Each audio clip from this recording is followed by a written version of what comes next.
All right, so we got an interesting discussion today. We're gonna be talking about that East Point shooting. I think it's in Atlanta. I'm thinking it's East Point, Georgia, East Point, Atlanta. Um, that's what I'm thinking.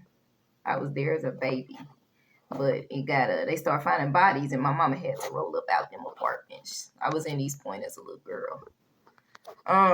As a toddler, I was in East Point before my mom. She left. Whenever it got too hood, she had to go. When they started finding bodies, mama wasn't about that life. She was like, it's time to go. But I want to talk about this.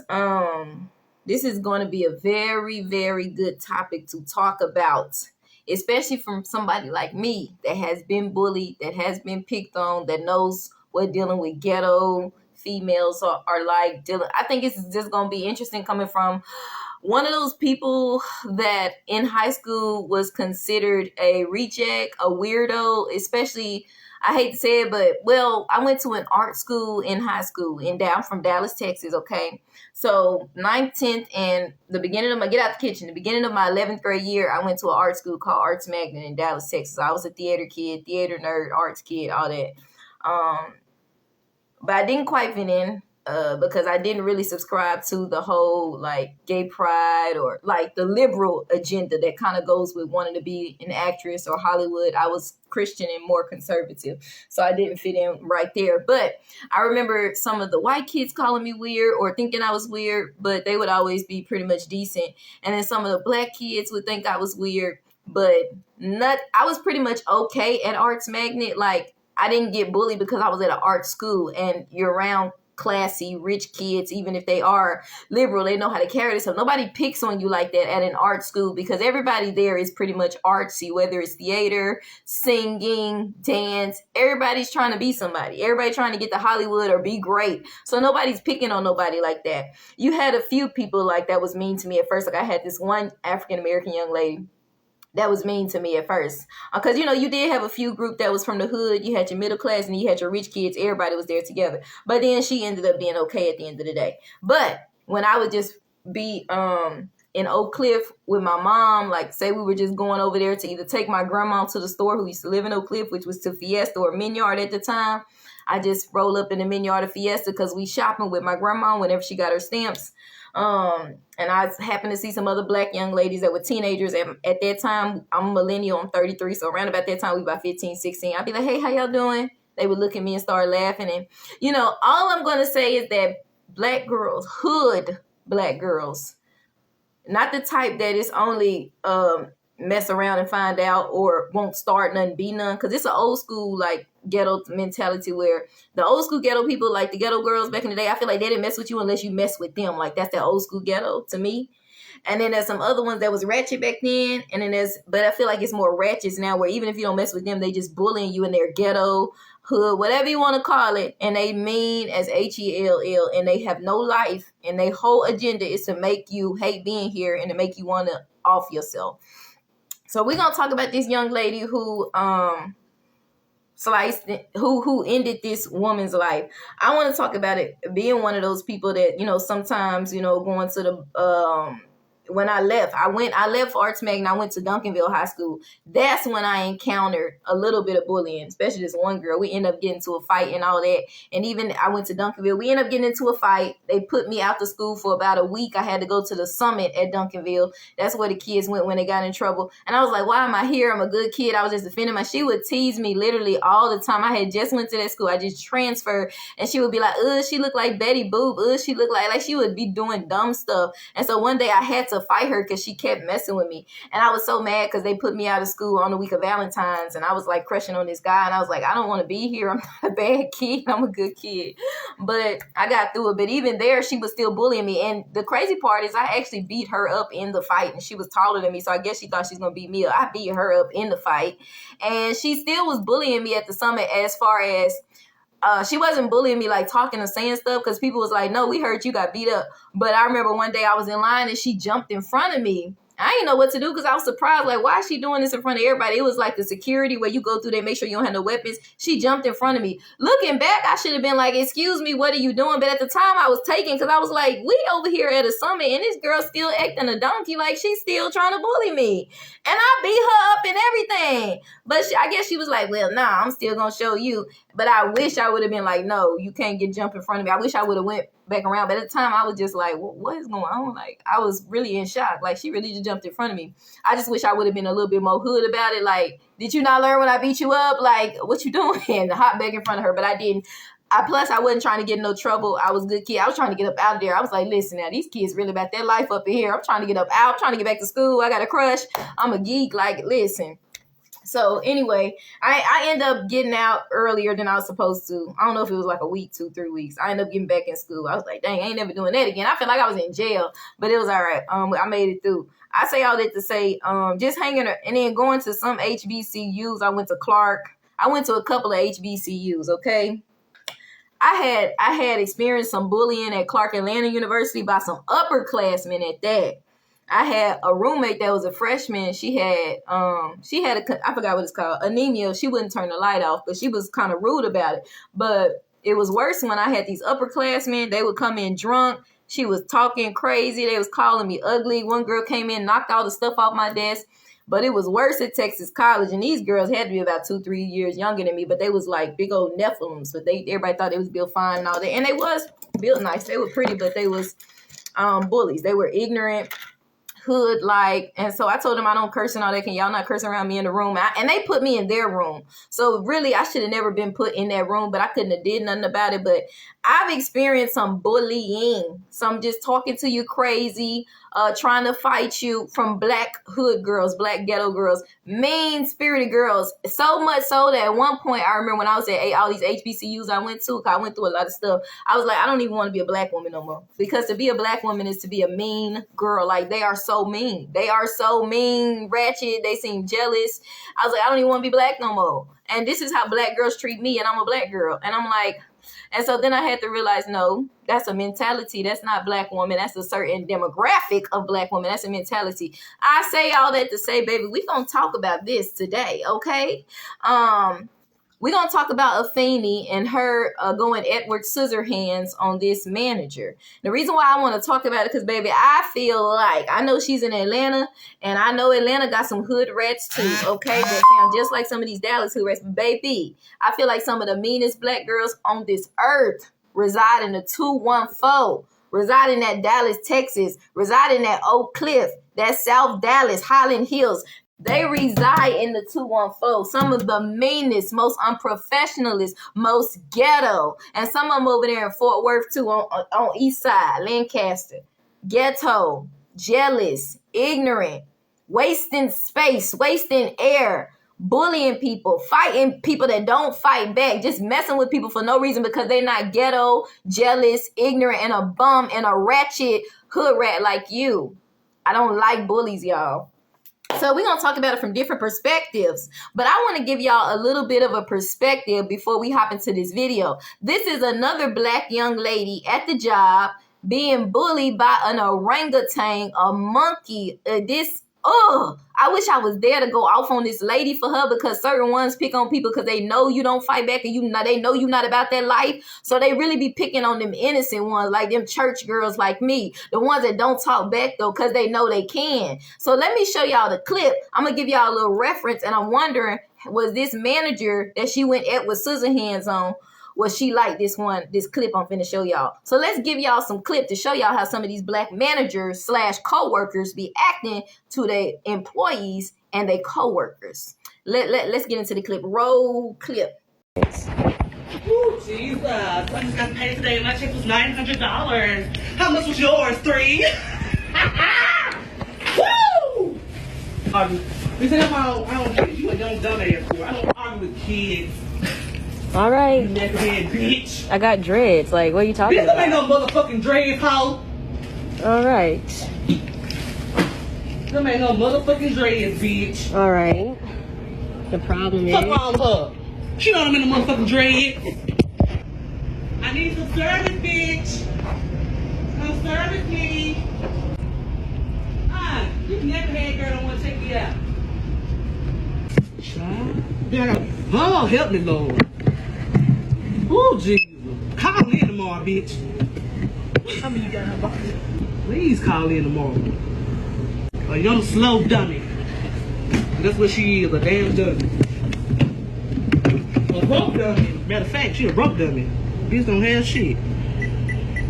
You need to put some shit back. She like she gonna buy that wash powder back there. She ain't gonna buy that shit. Cause she ain't got no money too bad. Broke ass. Regular ass car. The goddamn top don't even go down. I'm so funny. Regular ass car. Then she parked right beside me. I should have scratched that motherfucker.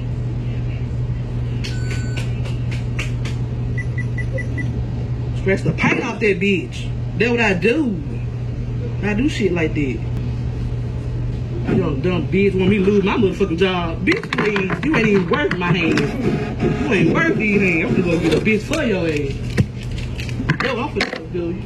Since you ready to fight, let's see you gonna fight me. You gonna get my cousin right here. You finna pull up on me. You ready?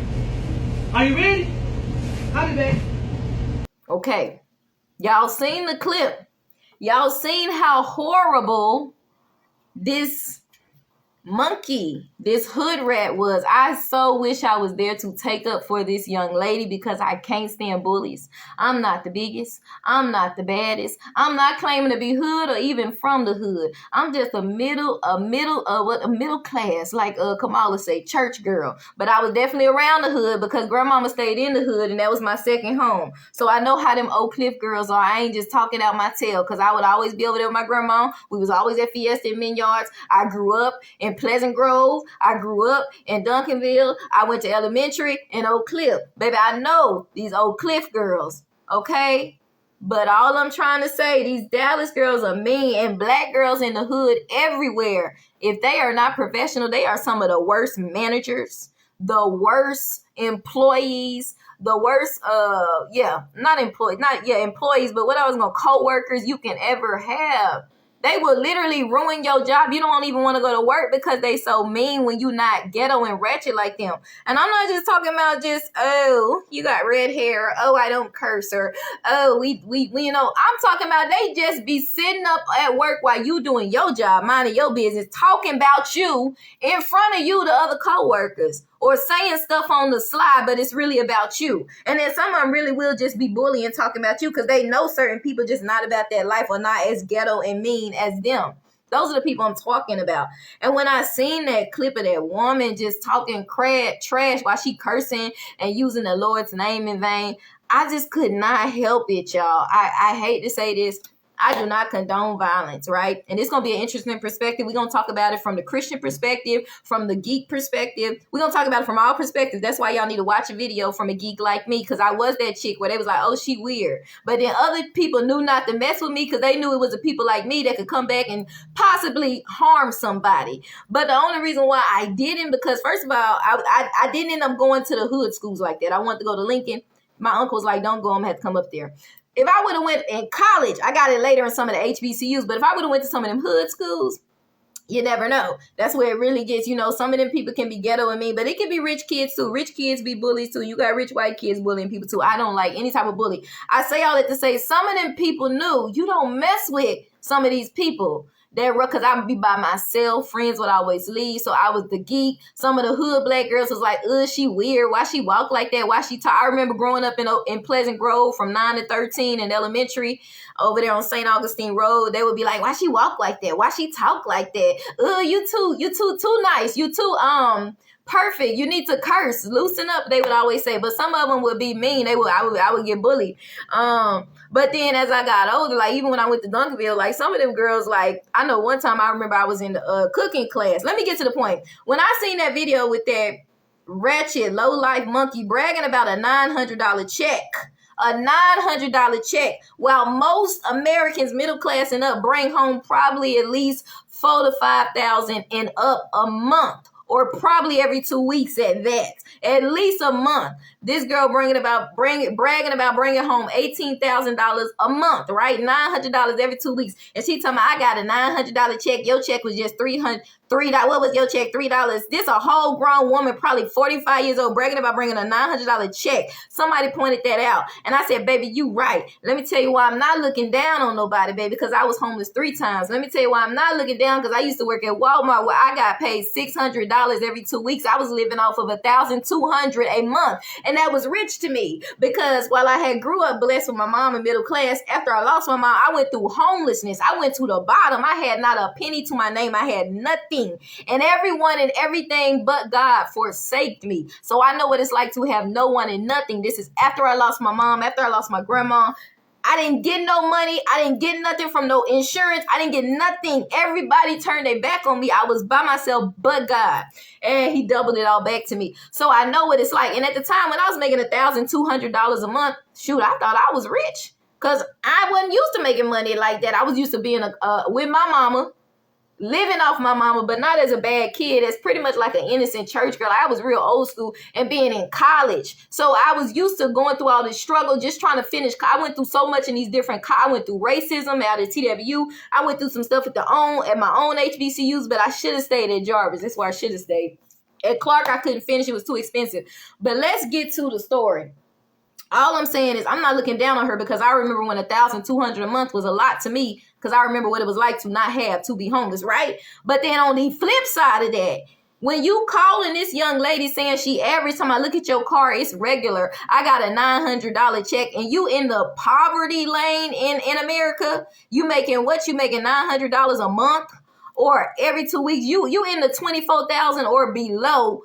But you claiming to act like you a big timer, like you making money, but you really in the lower class. That's how she was acting. To those type of people, I have something to say. You acting like you big time. You acting like you making money, but you not. You's you ratchet. I would say some things. If I wasn't saved, I would have cussed her out. I wish I would have been there because I would have defended her either way. I would have stood up for this lady because it be them ratchets like them, where they have like 6, 7 different sexual diseases. They can't find they different 10 baby daddies. You know, they vagina, they walk around smelling like fish all day. They walk around with certain hairstyles that probably don't look professional. All types of American flag colors in their hair. Just all types of hot messiness, and they jealous and hating on decent.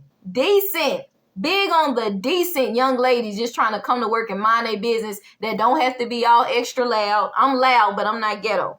I'm loud, I'm country. I get it from my grandma, my mama. I am, but I'm still classy. But I am loud, though. I'm country. But these people just loud and wrong, loud and rude, loud and bullies, loud and mean for no reason at all. So you got this grown woman picking on this lady, and even when the lady saying, I'm just recording this for reference, she's still bullying this lady, talking about, oh, your car regular. I just got paid $900. What you get paid $3, and you living in the 25%, like the poverty percentage of America, but you trying to act like you Kim Kardashian or Rihanna, but you living underneath the means, like you're living on a poverty scale according to America. That's the 25% that are poor, but you bragging on it. That's that ratchet mentality that these black women have that gets some of them 6 feet under. And then we supposed to come back now. Black community, and feel sorry for y'all when y'all on the news because somebody went Edward Scissors hand on y'all. And I know what y'all gonna say. Oh, she was crazy. She looked weird. Oh, she looked demonic. This wasn't her first case. Take it back to Taco Bell. She stabbed somebody 12 times at Taco Bell. Well, I looked it up. When I saw it, they said it was her boyfriend. How you know that man wasn't beating her? How you know that man wasn't strangling her? Half the black women out here get unalived by their black boyfriends. I know this close to home. They get unalived by their black boyfriends. And that's the sad reality out here, is that most black men, black lovers, are unaliving their black female counterparts. But that's why y'all need to go back to the Bible and stop shacking up, because God will lead you to the right person, and we can prevent these generational curses. In no case is it right. But you don't know if that man was beating her up every night. She looked like she came from a heart, not life. Like she didn't have parents, like she grew up in foster care, and whatever the case may be. And she was dealing with mental illness. Men was probably abusing her, and she went Edward Scissors hand on him. But thank God he didn't unalive. Now, if you ask me, that was a warning from God to be like, okay, now you need to get closer to me. You need to work on your anger. To me, when she stabbed, even if it was her boyfriend, because again, you don't know what he did. He could have been beating her tail and she snapped on him. You don't know. Y'all so quick to judge. She looked like she had been dealing with some stuff. Okay. Now we bring it to the present time, and I'm not saying it's right. I also will say that I feel like God spared her by not letting him unalive. Like, it was like, okay, dang, I could accidentally unalive somebody, but God spared their life. Let me get right with God now. Let me get in church. Let me, you know what I'm saying? Let me work on my anger, because that could have went left. I could have been in prison right now for the rest of my life. So I feel like that red flag right there could have, if she would have really got closer to God, it would have spared her life. But I watched all those videos that you watch, and I seen how she was, you know, dealing with the man she was living with, who I can relate to too, because as y'all know, I was homeless. I was on doing Facebook when I was homeless. And when I was homeless living outside, this Hispanic man, this Mexican man approached me, and he said he was Pentecostal. We was talking about God or whatever. He said, I got a room, I can rent it out to you. So I said, okay, because why? Baby, none of the church folks, nobody came through for me. No one came through for me. So I needed a place to stay. So I took it. And I had just got my job. So I paid my little $600 or whatever. And I stayed with him for about 4 weeks. And he would say some stuff. Like, he was never like too rude or too like aggressive. He never tried to touch me, never any of that. But then he would make little references that, you know, he was lonely. He wanted a girlfriend. But I always kept it in check by just being respectful, keeping it decent, staying dressed. Like, I never paid any advances to that, and I think I made it clear. I was like, look, I'm just trying to work. You know, I was like that. And he would, you know, he wouldn't push or do anything too respectful, but he would make comments that, you know, I feel like maybe he took me in because he really wanted a girlfriend. And at the time, a brother from church, Brother Jordan, showed up and brought a mattress. And I want to say thank you to the Jordans for allowing him to come, because I think that really put him in his place. Like, let me not try nothing because she got somebody and I really didn't have nobody. But Brother Jordan, you made it look like I did by showing up. So I want to say thank you for that, because it really made him think twice. But he was actually kind. Besides those those comments like, oh, he's lonely, he wanted a girlfriend. He never was disrespectful. He never did anything to make me feel uncomfortable. But it was certain, you know, comments that I kept in check, just trying to see, you know. But it was cool after that. And I stayed there for like a month or two, and then got my place or whatever, as y'all all know. So at the time, the pastor helped pay half. I paid up half. So, but in this situation with this young lady, she was living with somebody who, in exchange for letting her live with him, because she was homeless, going through stuff, dealing with mental illness, demons, oppression, depression, rejection, loneliness. Y'all don't understand. That's why I'm always saying young folks need mentors. Women of God, we need you, because we going through hell out here. We going through stuff. And y'all so quick to judge. And then some of these hood black females, y'all so darn mean. And then when y'all get chopped and screwed, I'm supposed to feel sorry for you. My fleshly side don't feel sorry for you. But my Christian side gonna talk about the other side, why you should not do this. Because now you got to go to prison and face a whole nother level of bullies, right? Because she said she was getting bullied. And I understand, because I've been bullied. I've dealt with hood, ghetto black. I know the top, they be running their mouth. And she said in one video, okay, but let me stay on point. What was I going to say? So this young lady was dealing with a man that wanted sex in exchange for her living with her. So she was dealing with this, and she was trying to go to work to escape. As we all know, right? She wanted to get away from her current situation. But I think it would have been better for her just to go to a homeless shelter. Sometimes it's better just leave if you got to live on the street, because if you got God, he'll make a way. What kind of confuses me is that she had a Muhammad, like a Muslim name, but she kept wearing a hat that said, I love Jesus. I would watch the videos. So my thing was she Muslim? Was she an ex-Muslim? Did she love Jesus? Was she just wearing a hat? Because I wish that she would have reached out to the church more, and I don't know if she did. But this is why churches, I feel like you play an important part in the community. Not just to look good and make your church look good. Oh, you did a donation. Oh, you pay some. But like, it's people out here in the community that need you. And if they reach out, don't turn them down. Don't say they weird. I saw y'all comments. Oh, look, she look weird. Oh, look at her eyes. Okay, she got demons. So did that lady that was bullying her. She had demons too. She had a bully demon. She had a ratchet demon. I watched all them videos, and I don't care what y'all say. That girl said that lady was bullying her. She was talking crap. She was bragging about pulling out all types of weapons on her kids, pulling out guns in front of her kids. And the girl was like, I don't know why she said that. I know that type of female. They'll talk about all this stuff they did. Oh, I'll pull out a knife. I'll pull out a blade.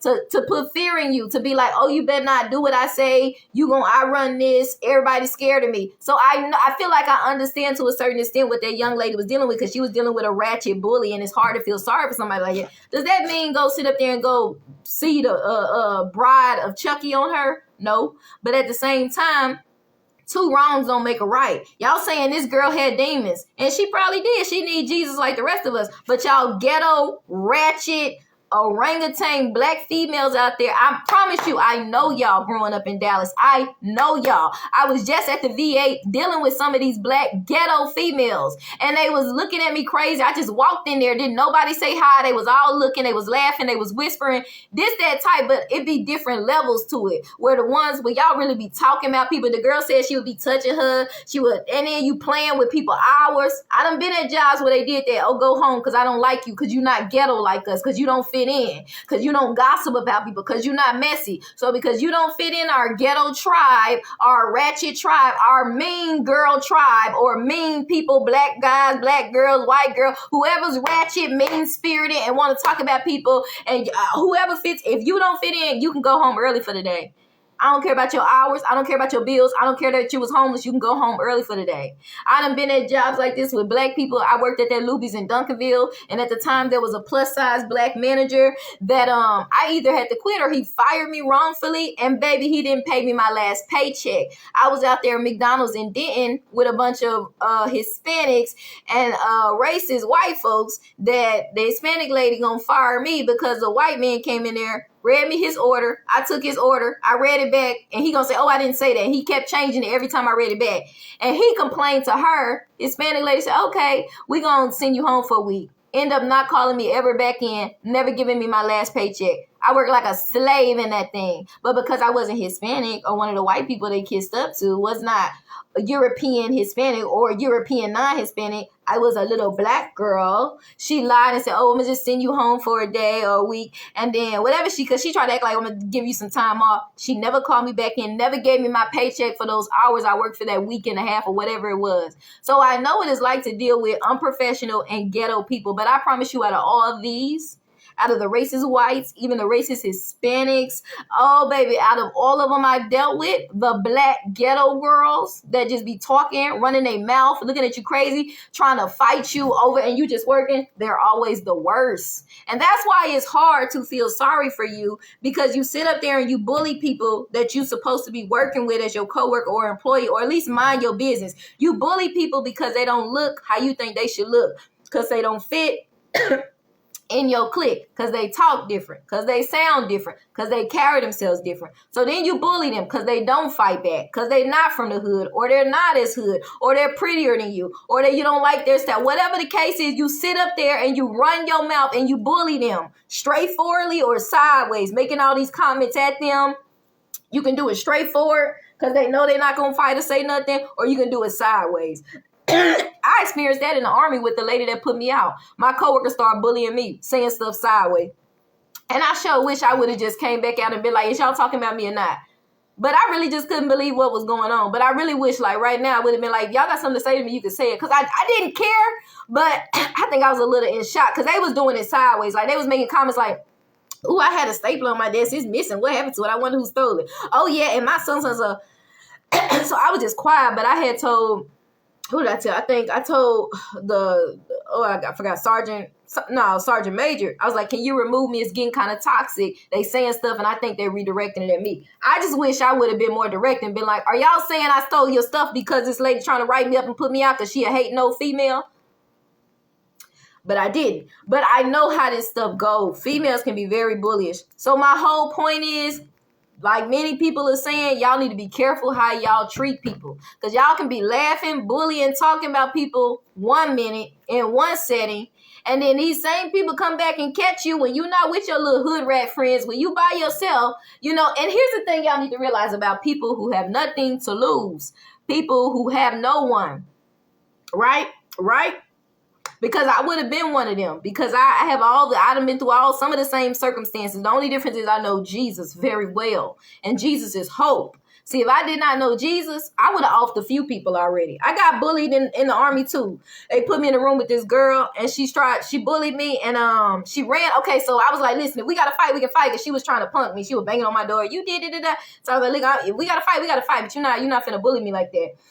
So then she wasn't doing that. Turned around, let my guard down. She ran up on me, bop, bop, bop. And I was trying to get some licks in, but she was bigger. So she really kind of got the best of me or whatever.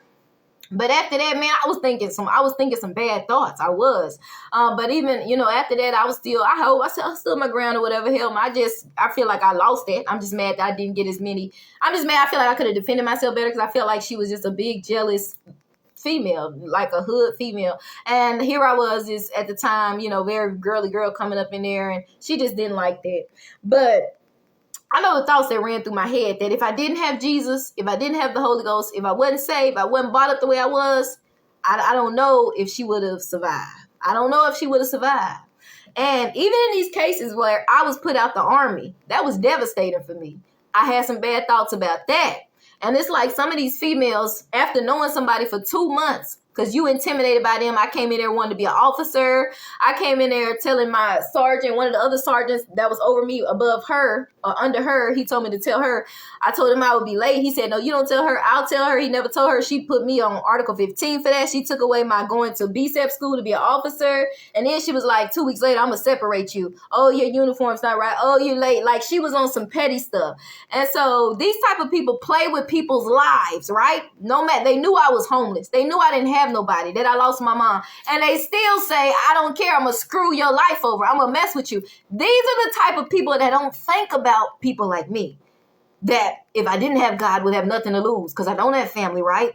Don't got friends like that. Don't really have nobody. Not a pathetic story or testimony. I'm an overcomer because I got Jesus. But for them people that don't got Jesus like that, they not all the way saved like that. They done been through some stuff, which I would call some ish. And they not all the way right in the head. They done been raped. They done been molested. They done been bullied. Y'all keep blanking with them. Y'all keep messing with them. You talking to people any kind of way. You teasing people. You bullying them. Then you making low threats. Oh, I pulled out a gun on these, so I don't F around with me. Do what I say. Go home when I tell you. So, you kind of making slow sideways threats, but you thinking nobody catching it. And then when you catch the wrong ones, the wrong one, and they go chop on you, and we both, oh, they were such a good person. They were such a good mom. But were they a good manager?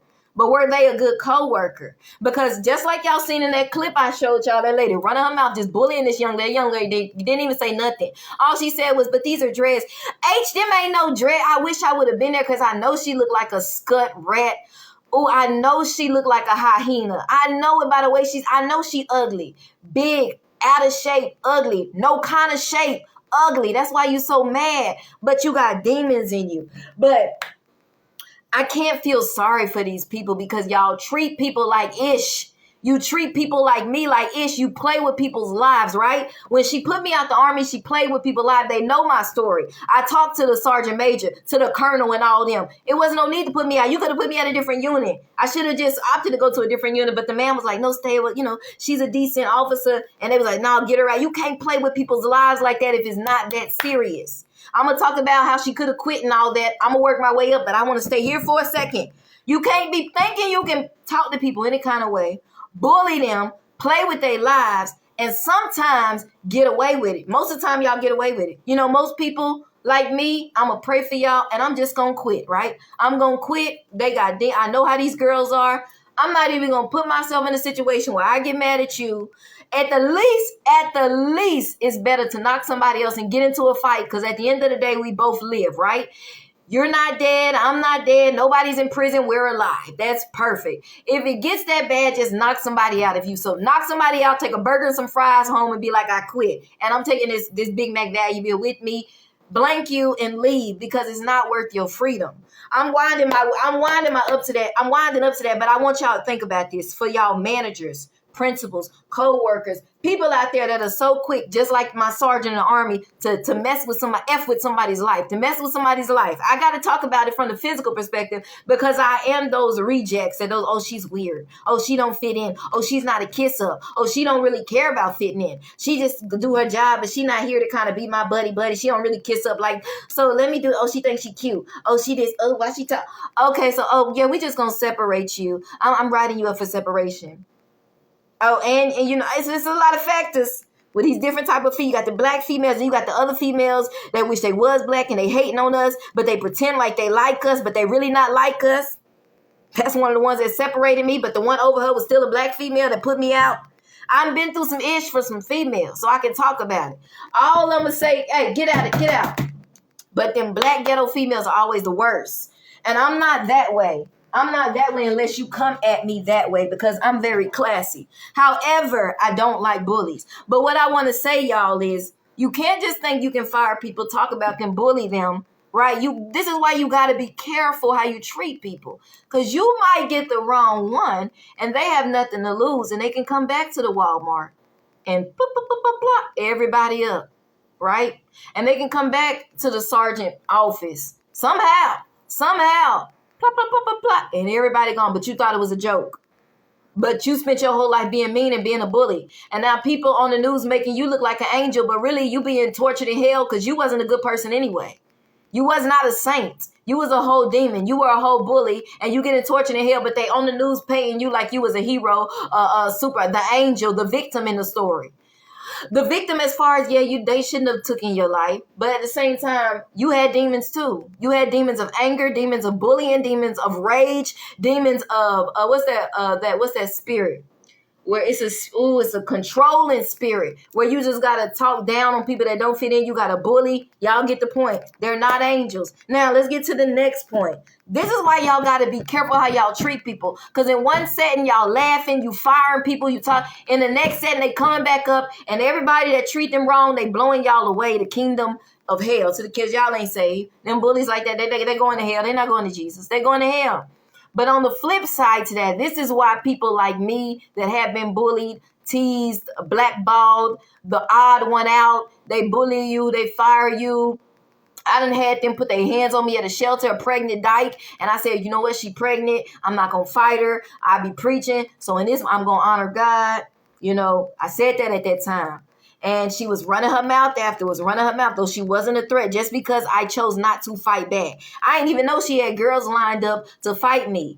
You know, I really don't care because I've always been by myself. I could have fought all of them because it'd be like me against everybody anyway. I'd be by myself. Growing up, I was by myself. That's how I learned to be defensive. That's how I became who I was because it was always me against them. They was always picking on me. I was always not hood enough. I wasn't black enough. Oh, you the church girl. Oh, you said this. Oh, you stand for holiness. Oh, you against homosexuality. Oh, you against abortion. Oh, let's slap her. Let's beat her. So it's like, I fight all y'all. I don't care. I went through that, and I went through that at colleges too. That's why my mama had to take me out of Texas College. I had a friend turn on me and be fighting me. I got into a fight with her. Now the whole campus talking. Now they talking about ding, ding, ding, ding, ding. Want us to act like monkeys. And my mama said, nope, I'm taking you out of there. I done been through some stuff with some ghetto females. And then this was a so-called friend at Texas College that I used to hang out with that flipped on me, an African young lady, and it was uncalled for.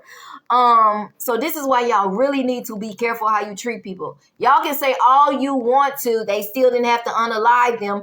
But you don't know what these people are going and dealing with in their head. And y'all say they're demons. Look at their eyes. Okay, but I'm going to say right back to you, that manager was a demon too. She had a demon of anger. She was a bully. She had demons in her too. So at the end of the day, whether you got a demon of murder or a demon that's a bullying spirit, a demon that's an anger spirit, a ratchet, guess what? They both demons. Guess what? They both lead to hell. Both y'all is wrong. So you can't sit up there and paint her like an angel. All I want to say is this again, you need to be careful how you treat people because people that get ostracized and bullied, they tend to go off in the dark, go off when they get home. I know it because I've been through it, even at while. And guess what? Oh, maybe I should get a gun.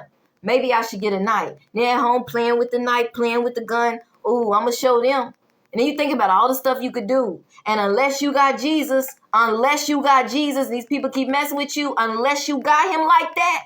Unless you was raised right, or unless you might give in to one of those satanic thoughts as a get back for what they doing to you. That's the reality. And it's coming from a geek. This coming from a reject. This coming from somebody that's been there, that's been picked on, that's been fought in, that's been beaten, or, we got into a fight. I ain't no punk. I ain't never went down. I wasn't on the ground. I was up the whole time. She never got me on the ground. Get that? Because I ain't never been a punk. Well, I was a punk at first when I was little. I was a punk at first, but I grew out of that with time. I grew out of that. I ain't a punk. I'm not to be punk. You might hit me, you might win, but I'm not going on the ground. And if I do, I'm getting up because I ain't to be punked. I need y'all to understand when you treat people crazy, you play with their life, you fire them, there might be some consequences. I'm not saying that you can't get another job, that you should go unalive somebody. I ain't saying that. But I'm saying you can't go wrong when you treat people right. Them other coworkers, when she came in there, she was on that Bride of Chucky stuff, and she was after that. She didn't touch none of them other coworkers like that. Her whole goal her whole mission was to take that lady. She ain't touch nobody else in there. This is why y'all need to be careful how you treat people. Because if it could have been, every time in the video, she was always talking about that manager. She never brought up no other coworker. She touching me. She talking about she pulled out a gun on her kids. What they got to do? I'm not scared of you. Blah, blah, blah, blah, blah. She did this. She needs to be stopped. It was always her. Wasn't nobody else. If it was somebody else with her, she would have took them out too. This is why y'all need to be careful who y'all in cahoots with on these jobs, who y'all bullying, who you feel like is in power, paying you your money. So let me get in cahoots. Yeah, let me laugh. Let me talk about them because they being ratchet. They talking about them. And if this is what the in crowd, this is what they do to this person, this is what I'm going to do. Because when that person snap like a Finny, if they don't got God like that, or if they not all the way there yet to be set free, when they come back in there, they're not just coming for them. They coming for you too because you were in cahoots with them. You was bullying them too. You don't know how your words and what y'all can do to somebody like me that has no one, right? I'm going to just be honest. I relate more to this young lady than anybody else. To somebody that's been through some hell, to somebody that's been through some trauma, to somebody that's been through homelessness, somebody you living with somebody and they sit up there. Now, thank God the one I was living with wasn't doing that to me. They want you to sleep with them all the time because you helping them get food and you helping them get there. Again, I didn't go through that. I put it in the bud. Like I'm saved. I'm just here I nipped that in the bud. But she went through that. She was going through all types of hell. She just wanted somewhere to go. Now, the flip side to it, she wanted to make her money. That lady was unprofessional. She kept sending her home. Then she said, I came on my off day to make it up, and you still send me home. You still playing games. But what she should have done, I'm telling y'all, this is why you need to be careful how you treat people. Okay? Because this is a side y'all don't like to see. And then when it happened, you want to act like them other people was a saint. You want to act like them other people didn't have demons too. Well, they had demons. Y'all are full of anger. You ghetto. You unprofessional. Y'all bully people. Those are demons. They full of demons too. She not in heaven. Is she anything like what that young lady was describing her? She's in hell getting tortured because she was a bully. That's the ugly truth. Now, the flip side of it is this. Nothing is worth your freedom. If I come in contact, I already know me. I'm not going to put myself in no situation where I have to fight you, where it might get ugly, where any of us have to go to jail or prison. I'm not going to allow you to mess with my freedom. I'm not going to allow you to mess with my face no more. And I was about to pray when that girl came mess with me and we got into a fight that night. I wasn't even on nothing negative. She was bullying me. She was trying to be a bully. But so this is what I'm trying to say. In these situations, to those people that are on the black sheeps, that the people talk about, oh, you weird, you're the black sheep. They say they like anime. They like this. And anime is demonic, but them people is still children. They need love. They need God. Church, this is why they need y'all. Mothers in the church, this is why they need y'all. That's why we need good teachers. That's why we need good black professors. That's why we need HBCUs, so that somebody can love on an Afeni out there, because Afeni just needed a hug. Afeni just needed somebody to talk to. Afeni just needed a counselor. Afeni just needed a good church that can love them demons away, that trauma away, that rape away, that abuse away, that homelessness away, that growing up probably in foster care without love, people house to house. You don't know what she went through, but y'all so quick to judge, and I hate it because I relate to this young lady. I relate to her because it could have been me. I could have snapped and took somebody out. I could have did that. And y'all be running y'all mouth. Oh, they was such a horrible person. Oh, she looked weird. Oh, she didn't have family, even her family, and don't know nothing about what nobody go through, but y'all quick to judge. Oh, it happened at Taco Bell because her boyfriend was beating her butt and she snapped. You don't know what she was going through. Some of y'all choose to just get beat up. She might have snapped and decided to stab him 12 times. You don't know. It said it was her boyfriend. How you know he wasn't beating her butt? You just don't know this girl was dealing with stuff. But y'all so quick to judge, like y'all don't be having your sin and your issues too. Well, I ain't never killed nobody. Okay, but you killed your babies though. So you still a murderer. You aborted your children. You're a freaking murderer of the worst kind. You aborted innocent babies, but you judging her for killing this demonic bullying female. I'm not saying it's okay. But if anything that lady has sinned, your baby didn't. You a murderer too. Let's break it down like that for some of y'all black women. I ain't never murdered nobody. Yes, you did. You murdered like 6 of your kids before. They was the innocent of the innocent. Matter of fact, that's one of them sins that he hates. 7 things do I hate, 6 are an abomination. Or the opposite. Hands that shed innocent blood, abortion. But you scream Black Lives Matter. But you done had a couple abortions you still ain't repent for, and you don't see nothing wrong with it, but you claim to be a Christian. Now, for those that have repented, I'm not talking to you, but to you others that's so quick to judge a Feeny, just remember, every time you abort your black baby, you worse off than a Feeny. That's an innocent child. And you aborting a life, you a murderer too, of the worst kind, so you can't judge her. Because that person she murdered was not innocent. Unalive. That was a monster. That was a demon. That lady was a bully. I don't like bullies. Your baby was innocent, but you murdered them anyway. But you want to judge her. I ain't never murdered nobody. Yes, you did. You just murdered your child last week. You went to the abortion clinic last week. And then before that, you just got another abortion about 6 months ago. So why we lying? Why we playing games? Oh, I ain't never murdered nobody. But you in a homosexual relationship. I ain't never murdered nobody. But you in fornication. Sin is sin. But y'all so quick to judge people instead of loving on people, instead of just treating people right. So if they do snap and shoot up everybody in the building, you're not one of them. You know what my mama told me when she used to work at Baylor?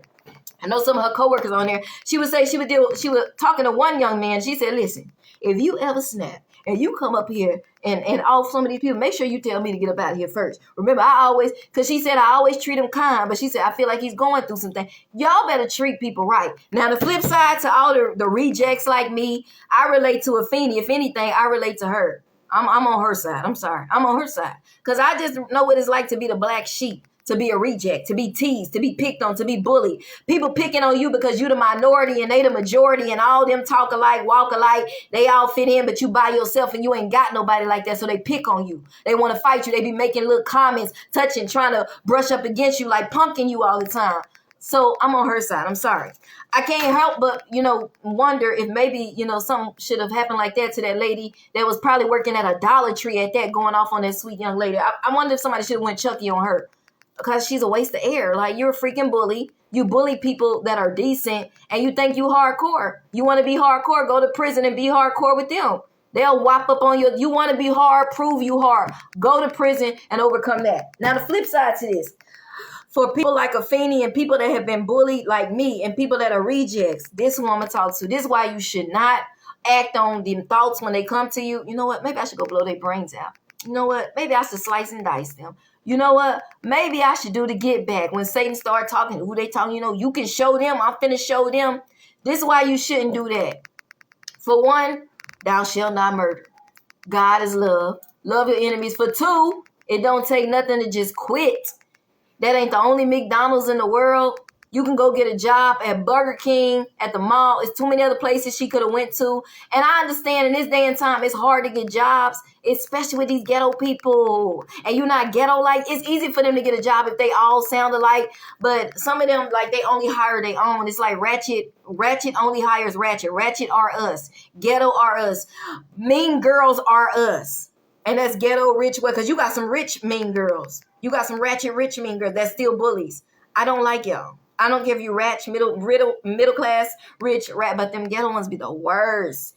Got a nerve to be just living in the poverty line where I was at 20,000, but I was still classy. And then bragging about a $900 check, talking about you drive an average car. Baby, you are the bottom of the line, baby. You in poverty, boo-boo. You ain't Kim Kardashian. You ain't Rihanna. You not black excellence, black entrepreneurship. You're not an entrepreneur. You work at Dollar Tree, just like I worked at Walmart, making $12,000 a month. But I wasn't putting nobody down, bragging, talking about, ooh, my check was this. I got $600 every 2 weeks. That lady get what, $900 a month, $900 every 2 weeks, and acting like she rich, and then talking about she got a regular car. Baby, what car you driving, making $1,800 a month? What you probably live on Section 8. So if anything, the only reason why you got a nice car is because you spend your check on your car because you live on Section 8 and get food stamps. But you bullying somebody. I wish I was there because I would have had some words for her. Because everybody's not scared of these type of people. And these people do like to fight and all that. But that's one day I might have to tussle because I'm not for people getting bullied. I'm going to take up for them. I can throw some hands that day because I'm not going to let you get bullied by these ratchets. I don't care if you are at work. I'm going to say something because it's not right. Now, listen, Afeni should have just quit it. She should have just went somewhere else. Ain't nothing worth your freedom. It's other jobs out there. I understand that it's hard to get it. I understand you going through a lot. The devil trying to make it seem like, oh, it's so hard. And you got the only way to get back is to go stab her up. That's a lie, man. It's jobs out there. Afeni should have tried to join the army. I promise you the army will take everybody and anybody. And they're going to work with you even if you got a criminal history. Not because I have a criminal history. Not because I'm just, nothing, bottom of the... No, but the army needs soldiers. I tried to join the Air Force first, but they said at the time I think I was worried about owing $300 for something. And the Air Force was like, if that pop up, you can't join. So I was like, I got to get out of here tomorrow. I'm trying to get out of the east side of Fort Worth. And I went to the Army, and they was like, oh, when you trying to get out? We can get you out in 2 weeks. I was like, let's go. So Afeni should have tried to join the Army, the Air Force, the Navy. Go try to be, I was going to say a police officer, but maybe not. Because sometimes when people that used to get bullied become police officers, they become bullies. So I would say go join the Army, the Air Force, the Navy. If you know you got anger like that, then you need to join, what is it called?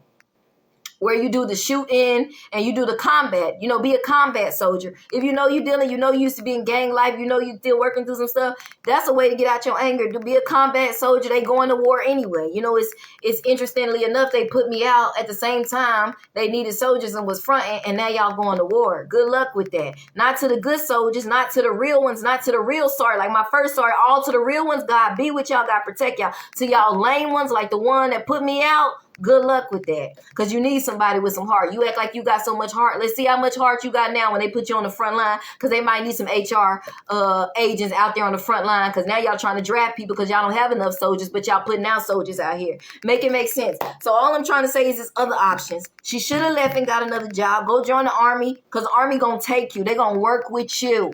Or go join the Navy. It's other options out here. You got to look up resources. She should have looked up Job Corps, right?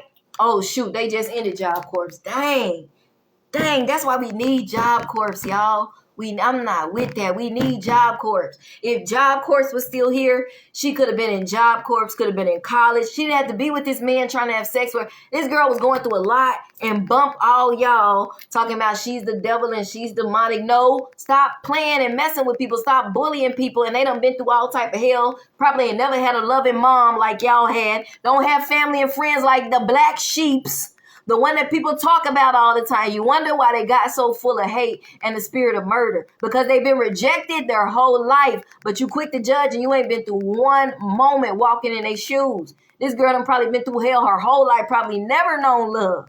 I wish the church would have got to her. I wish that instead of y'all judging people because of the color of their hair, and sometimes I do it too, but not like y'all. I'm not a bully. I'll just be like, that's not classy to me. I'm not going to be like, oh, she's weird. She looks like an anime. She looks God. Y'all are so mean. To me, y'all are the weird ones. I don't like mean people.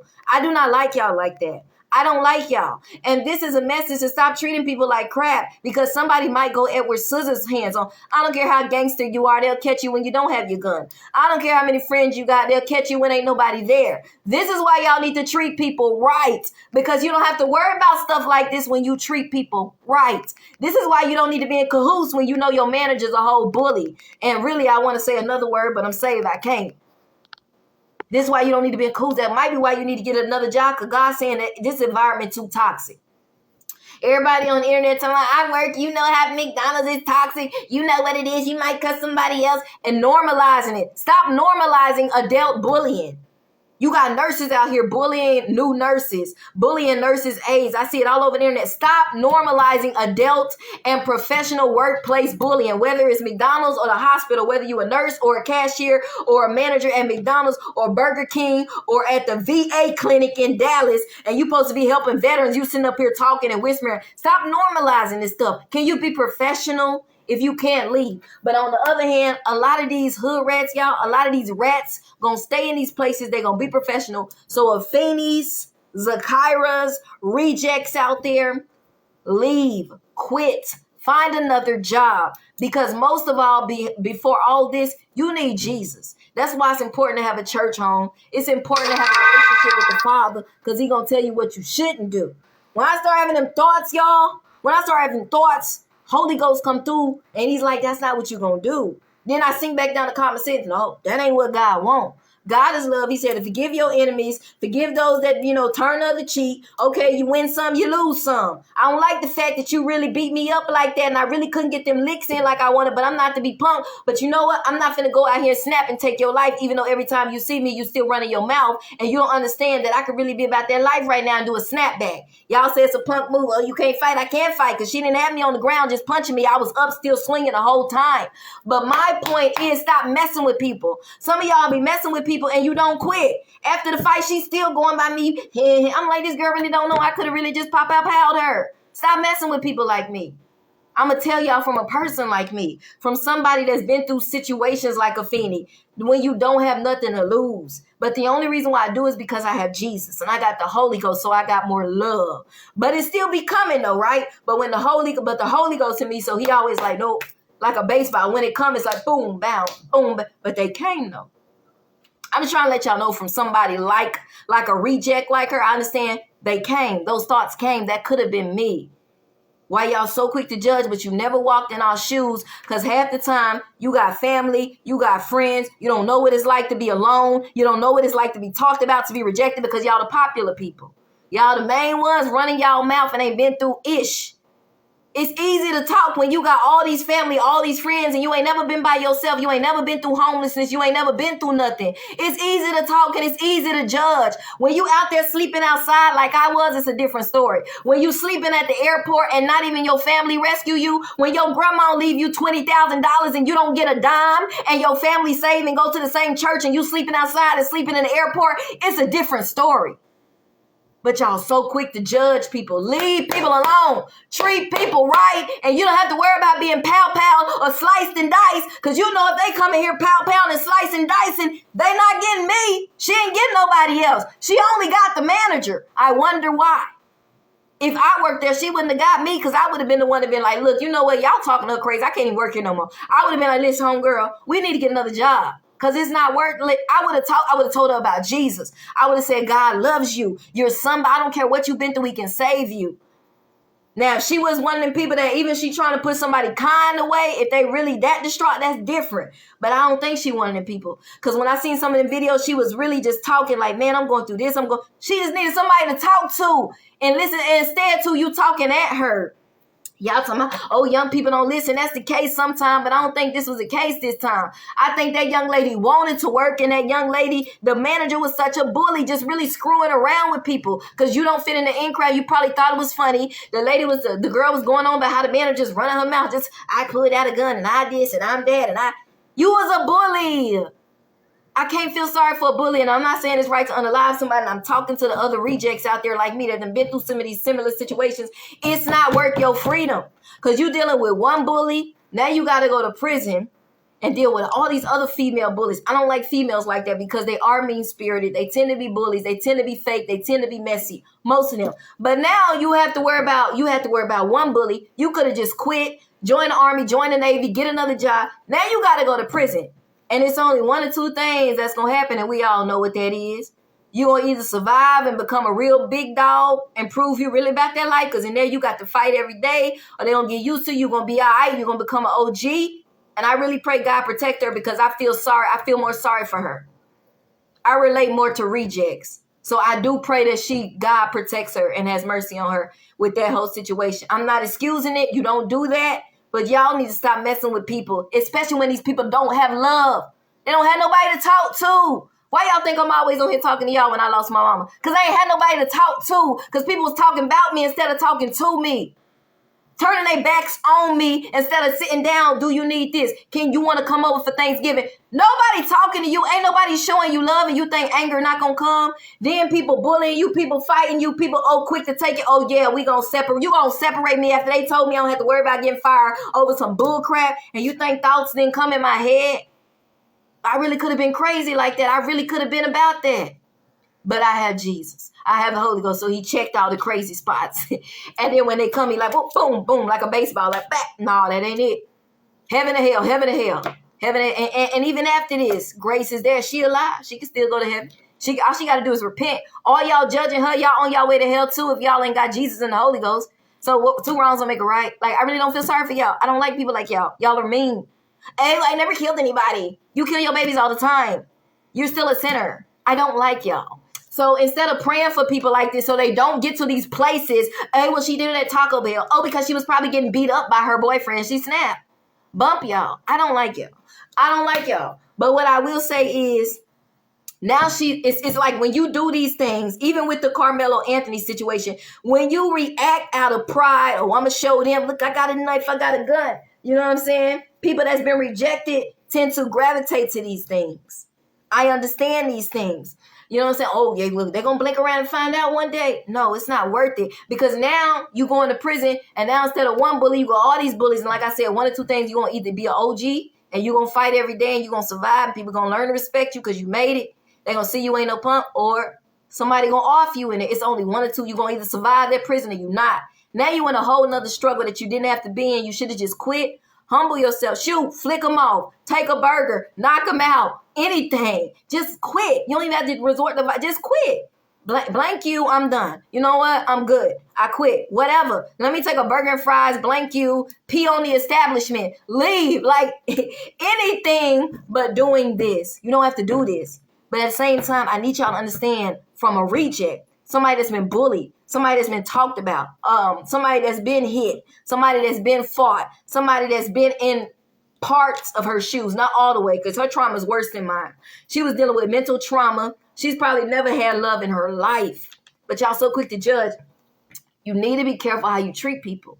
This comes from somebody that grew up with love. But then when I lost my mom, I started going through a lot of stuff. When you go through this stuff and then you don't have love, imagine the people that never had it. And I don't know Jesus like that. And I don't know holiness like, I don't know to be born again. I know of them, but I don't understand it. And them thoughts come to me, it wouldn't have took a moment to react. I would have just did it. Consequences later. Worried about prison later. In the moment, it's just that get back because you mess with the wrong one. You don't have nothing to lose when you don't have family. You don't have support. You ain't got nobody to talk to. People just judging you. People just picking on you. People just firing you. People just treating you all types of wrongs. You ain't got nothing to lose. Okay, well, listen. It's it. Pow, pow, pow. Now you in prison. It's a whole nother story. We got to break generational curses, but that's why y'all got to be careful. But that's also, I want y'all to understand, though. For those people that feel like you ain't got nothing to lose, you do. Because you got Jesus. But you'll never lose Jesus, but you'll lose your freedom. And all you got to do is join the army. A lot of y'all got anger. Afeni, maybe she don't need to work in the pow, pow, pow on people. What's it called? It's that MOS where they actually work on the, if they go to war, they're going to be the ones, powing people. Maybe she should just work in the cafeteria. But there are things you can do to resort your anger. First of all, you need Jesus. You need a church home. That's why community is important. Community is something I don't have right now, but I got Jesus. And I'm about to move to North Carolina, so I'm asking him to give me that community, give me a new church, because it's important. But I got Jesus. I got the Holy Ghost, so that's what's keeping me stable. If I didn't have Jesus, I probably would have been an Afeni out here. She grew up so sweet. What did happen? Hell, life happens. I lost my mama, didn't have love, didn't have support, didn't have nobody to talk to. I was bullied. I went through some stuff, and you snap. It's as simple as that. It's that quick. It's that easy. It's not just people that's been through it their whole life. It's people that had love at one time, then it goes away. Now you're going through all hell, and you just react. But by the grace of God, I'm here. It's not worth it, y'all. It's not worth your freedom. Y'all don't need to do it because it's not worth your freedom. And if you're one of them people like me, you don't like being around mean girls, you don't like being around toxic, mean people, that's all prison is full of. You got some ones that's been there over time. They're a little bit calmer now. They OGs. They're a little older now. Got some ones that you might, you know what I'm saying? And like I said, if we're going to find out if you're about that life, because if you survive, you're about that life, you're going to be OG. No matter what you did. But I'm praying for her because I feel like she was dealt a hard stack of cards. She needed love. She definitely needed Jesus, and Jesus loved her. But she needed more guidance. She needed church mothers to take her in. She needed community. She needed somebody to talk to, and she ain't had none of those things. She had a man that had her living with him in return for sex, and all she wanted was a place to stay. She didn't want to be in the streets like that. She wanted to go to work, to get away, to escape, to make money, and have a little peace of mind. But when she got there, she had a hood rat manager that was mean-spirited, mean, messy, and she even was saying in some videos she kept touching me. She kept, just all this, and so she didn't have no way of relief. So if anything, I feel sorry for her. I don't feel sorry for people like I showed y'all in that first clip that just be running their mouth. It's just like I feel like the world would be a better place without them. But at the same time, the Christian part of me knows that it's not okay to go Chucky on somebody just because they're a ratchet monkey, orangutan. I really want to curse them out. All these bad, horrible things. And like, they're really not about their life, because if they was, they would be picking on somebody else that's about their life, that was going to fight them or pull out a gun so y'all can shoot at each other or go to prison where you belong. But you picking on a little church girl. You picking on somebody that ain't even fussing, but you still calling her names. You really a lame. You really a HO. You really a blank A blank. I really want to cuss her out. I don't like people like that. But at the same time, y'all, quit. Walk away. Nobody's making you stay. That's not the only job in the world. It's other options. And even though Trump took away Job Corps, God gonna always provide if you call on his name, right? If you build a relation, he gonna always make a way out of no way. And I've been praying like, Lord, put another program for everyone that lost Job Corps, trying to be somebody, even like a Feeney, Lord, let them call on your name so you can provide a way of escape. If that's the Army, get back up here. If that's the Army, if that's the Air Force, if that's working at Walmart, if that's they got so many other jobs though you can do where they'll kind of offer you a home, but as long as you ain't working with no toxic men.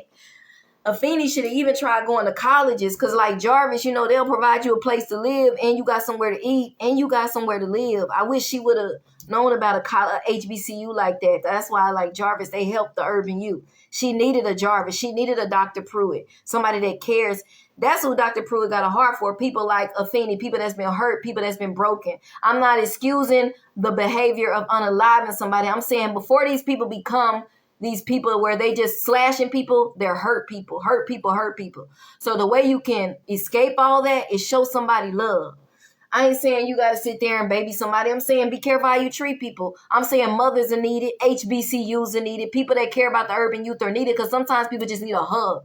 I just need you to listen to me. That might be the difference between that and her killing herself or killing her manager or killing that ghetto coworker, And I don't feel sorry for them.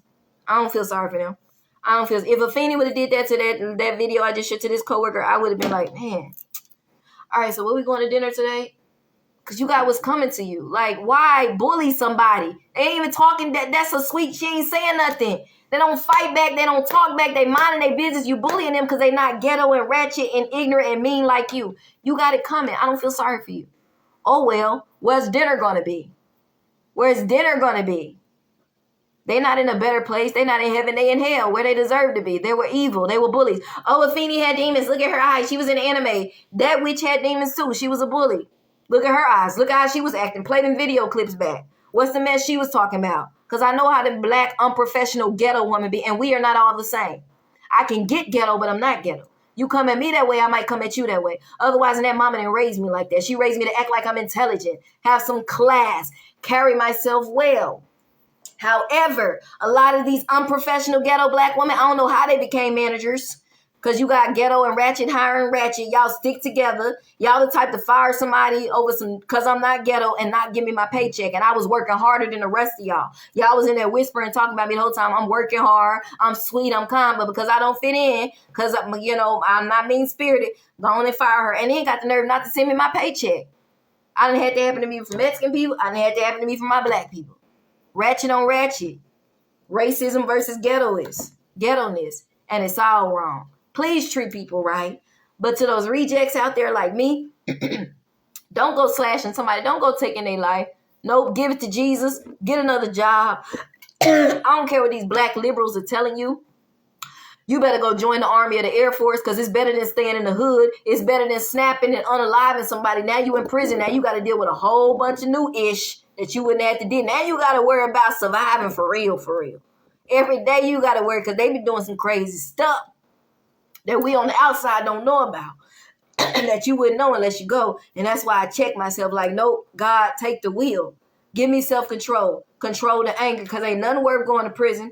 Ain't nothing worth nobody losing their life either, because I'm a child of God. So you got to say, you know what? I'm going to walk away. Jesus, take the wheel. I'm going to humble myself. I'm not finna be the biggest or the baddest. I'm not finna be prideful in this situation. Let me let you argue with yourself. Let me walk away, because it's not worth me fighting you and going to jail. And it darn sure ain't worth me blowing your brains out and then me going to jail. It's just not worth, and then it's not worth the guilt.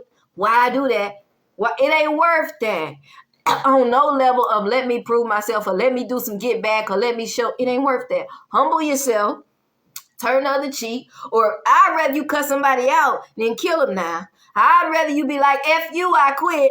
I'd rather you knock somebody out than unalive them, because at least we can snap back from that. Get away. Please don't do this, y'all. But the Christ-like thing to do is to quit. You know what? This ain't for me. Let me quit. I pray for y'all. You ain't got to say that. Okay, Lord, I'm going to pray for them. I'm going to quit. You know what? I'm going to quit. I just clock out that day and never come back. Matter of fact, if you get that bad in the middle of the day, you know what? I need to get up out of here. Where you going? I ain't got to say nothing to y'all. I quit. Or just walk out, leave. You ain't got to put in no resignation notice sometimes when it's that toxic. Because they'll wait till your last day to try to do some crazy stuff, to really be a bully. That's when you just up and quit and be like, you ain't got to tell nobody, just quit. Don't come back because it's too toxic. You can't work in a toxic, stop normalizing toxic work environments, because this is what happens as a result of toxic work environments. And then also often nobody checks these people. It goes unchecked until somebody gets unalived, and then they want to play and act like they were the innocent angel. Check these people. The nurses bullying new nurses, bullying nurses. Hey, check these people. I don't care if they've been working for 30 years. Check them. Treat people with respect. Just because you're the manager, you're the nurse guide, you're the trainer, doesn't mean you have to talk to adults like they're children. Doesn't mean you have to be a bully. Get this, get that. I hear these nurses be real mean. It's always black woman. It's always black woman, even in professional spaces. Why y'all don't act right? Not all of us, but a demographic. And some of y'all may not be ghetto, but you just mean. You nice, nasty. You classy, but you're not even classy. You might be not ghetto, but you nice, nasty. You still mean, though. You got some rich people. Rich. They got money. Mean. They kids mean. You got some mean people. I don't like no mean people. This can happen to anybody, not just some hood rat. It can be a mean girl. You see mean girls, even worse, 10 times worse than just mean, just evil, setting people up, recording them, laughing, lying on them. This stuff can happen to y'all too. This ain't just for these ratchet ghetto black girls. It's for some of y'all white girls that's mean too. You came from money. You spoiled. Nobody ever corrected you. You lie on people. You get people fired. You cheat. You scheme. You set people up. You conspire. You talk to people, kiss up to you, and then you what do you call it? Single people out, and you treat them like ish. This can happen to you too. This is a wake-up call for all mean girls, all mean men. This is a wake-up call for y'all all to be careful how you treat people. But it's also a wake-up call for people like me that are on the opposite side, that people like to judge and, oh, you're a reject. Oh, you're weird. Let me tell you something. It's not worth going Chucky on them. It's not worth going bang bang on them. It ain't worth it. Give them to Jesus. It's not worth losing your freedom and going to prison. Now you got to deal with the whole prison. It ain't worth none of that. We can give it to Jesus. I need a relationship with Jesus, because when I have a relationship with him, when I really had a good relationship, he going to let me know don't do that. The Holy Ghost be like, nope, you don't need that gun. No, drop that. Don't carry that weapon. Matter of fact, you might need to get rid of it because we know you're a little crazy. I'm worried. Don't even put that in your purse. Just leave it at home. Somebody break in to your house. Just leave it at home. Don't even put that in your purse no more. Just take some mace. I ain't just talking. Sometimes when you know you're dealing with stuff and you know certain things can be an outcome, God is just telling you don't even need to don't even make that an option. Don't even carry that weapon. We don't even carry that knife or that gun in your purse. You know you kind of crazy. You know you was bullied. You know you might react the wrong way. Leave it at home. Now somebody break into your house, all hell can break loose. That ain't on you. But if you out there, don't carry certain stuff. Because somebody, you might get into a fight. It's not fair to just get into a fight and shoot somebody and stab somebody because you dealing with anger because you tired of being bullied and they mess with the wrong one. That's not fair though. So we got to look at, you don't know what people going through. You don't know how people have been treated. Y'all can make all the excuses in the world talking about that still don't mean kill somebody, and you ain't never walked a day in her shoes. She needed love. She needed a hug. She needed somebody to talk to. I don't feel sorry for y'all bullies. If this happened to one of y'all and y'all a bully, I don't feel sorry for you. Where are we going to dinner? Where am I going to eat? Because you got what was coming to you. Leave people alone. Treat people right. And again, I'm not saying it's okay, because as a Christian, it's not. We all know that Jesus said, thou shalt not murder. He also said to love a neighbor, though. He also said treat people like you want to be treated. Huh? Some things you ain't got to worry about when you treat people right. They come in there spraying everybody. They going to skip you. They're going to be like, oh, yeah, you can go. No, hold up, y'all. Hey, let her tell her to get out the building. Oh, she out. You think it's a joke? It ain't a joke. If I wasn't saved, I would have been one of them people. But God. So I'm telling y'all. And I always stay prayed up. Like, God, check that anger. Give me self-control, because prison ain't worth it. This ain't worth it. Let me walk away when bullies come up, when people walk. Because, I'm the type to say something, but everything, you can't even argue with some people. They want to put their hands on you, and then you snap and you react. So it's like, Lord, help me in these situations, because these things can happen quicker than what you think. That's why we got to stay prayed up and covered under the blood. But I rebuke it over my life, and I speak life. But I have a heart for Afeni and people like her, because I know what it's like to be a reject. to not have nobody to talk to. You just want somebody to talk to. You just want some love. You just want a place to stay. You just trying to be something. You trying to work. Other people don't want to work. She trying to work. You sending her home. You being a bully. Bump y'all. I don't feel sorry for that. It's not okay. It's not worth unaliving them, because now you got to go to prison and deal with a bunch of one or two. You're going to either survive that or you're not going to survive. But I'm praying that she do. I'm praying for her. So y'all, instead of just talking and everybody eating their popcorn, it's all a little happy topic for y'all, because y'all know I'm the girl. This happened to my mama. This happened to my uncle. Actually teach your kids to stop being bullies. Yeah. Because Dallas got some of the worst black girls. Them ghetto black girls on a whole nother level. Actually teach their kids. Teach your kids. Somebody might catch it when they're not with their friends, when they don't have that thing on them. It might end bad. Teach your kids to treat people right. Teach your kids about Jesus. If you know you got some family members, you see some kids, and teach your kids to be friends with the people that people teasing. And I don't care if they gothic, if they anime, if they got purple hair, green hair. You see all these people teasing these people, and people just need love. Show kindness. And don't bring out your phone talking about, I'm having dinner with her today. Oh, how long you been homeless? Please put your phone out. If you're not doing it from your heart, don't come over here with your phone recording me talking about how long you been homeless. I'm going to give you $1,000. Don't give me nothing. Turn your camera off. And if you can be genuine, sit down with that young lady people talking about. Be a friend. That's all I'm saying. If you're going to help somebody that's homeless, put your phone down. Put your camera down. I don't care about your views. I don't want to be on camera, and do it from the heart. God said when you do charity, when you fast, you pay. He said don't do it in front of people. He said do it in secret, just between you and them, or you and God, and then I'll reward you openly. Y'all so, I fed this homeless person. That stuff fake. God don't care about that. Y'all get on my nerves when I see y'all do it, because you're just doing it for views. You're doing it for return. But when you do it in the dark, I don't tell nobody you took that person. Don't tell the church. Church said, oh, you didn't have to do this. And all you doing is bragging and bragging. That ain't from the heart. You might as well not did it. If you ain't going to do it from the heart, don't do it. If you around here telling people you helping me, don't do it. That's embarrassing. If you going to help me from the heart. And I'm not going to disrespect you. I wasn't raised that way. Because I know some lies that went on about me from that church I used to go to. But I rebuke every last one of y'all in Jesus' name, because I was not disrespectful. My mama raised me right. I ain't go to nobody's house. Nobody's house disrespecting them. I put that on my mama. Nobody's house disrespecting them.